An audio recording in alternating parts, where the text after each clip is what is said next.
Во очајничка борба за што поуспешно справување со пандемијата на коронавирусот, на секој агол се води борба за здив. Со секавичното ширење на опасниот вирус, болниците во нашата држава трошеа енормни количини кислород.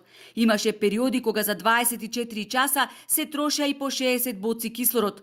Тоа е околу 6000 литри кислород, што е преголема потрошувачка, ако се спореди со периодот пред пандемијата, кога на инфективното оделение се трошеше по 1 до 2 боци во текот на целата година.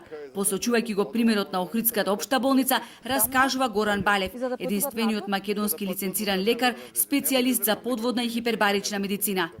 Освен хирушките, останатите оделенија во болниците не беа приклучени на базните станици за кислород, бидејќи никогаш и ниту една земја досега не се соочила со здравствена пандемија од вакви размери. Никој не можеше ниту може да предвиди што ќе се случи. Во таа битка за здив се случуваше пациенти во одредени болници сами да се поврзуваат на една кислородна боца.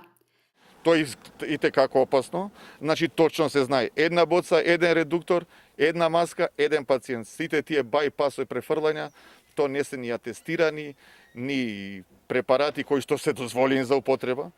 Може да се направи инфекција, значи не можете тој дел да го стерилизирате, така да се знае точно колку маски, колку проток и кој одредува количество на кислород кој што го дава пациентот.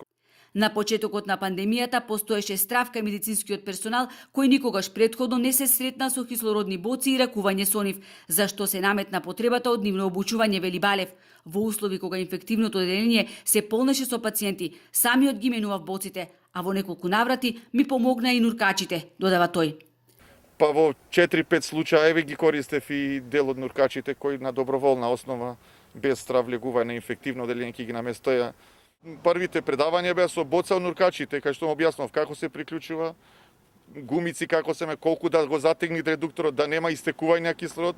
Кислородот е опасен, може да предизвика експлозија, може да направи многу несакани последици. Имавме на почетокот преголема загуба на кислород, затоа што и самиот медицински персонал, борејќи се со оваа болест, сметаше дека ако се зголеми протокот на кислород на самиот редуктор, дека подобро ќе се оксигенира пациентот, што апсолутно не беше точно.